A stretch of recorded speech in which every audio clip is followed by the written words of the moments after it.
लोक म्हणतात साध्यासुध्या बायका रील बनवत नाहीत.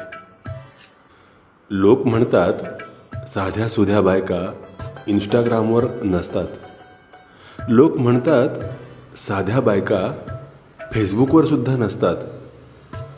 हे तेच लोक आहेत ज्यांना बायका म्हणजे तुरुंगातले गुलाम वाटतात. त्यांना हे माहीत नसतं की साऱ्याच बायका साध्यासुध्या असतात. त्यांना हेही माहीत नसतं की स्वप्नांच्या आभाळात साऱ्याच बायका झेप घेत असतात. फक्त त्यांच्या पंखांचे आकार वेगवेगळे असतात. अळीपासून रंगीबेरंगी फुलपाखरू बनते, तसेच ऋतूंप्रमाणे बायकांनाही रंगीबेरंगी पंख येतात. स्वप्नांच्या आभाळात भरारी मारून त्या पुन्हा पुन्हा घरट्यात येत असतात. लोकांना हे कळत नाही की बायका साध्यासुध्या असतात, म्हणूनच तर त्या पुरुषांना आयुष्यभर सांभाळतात.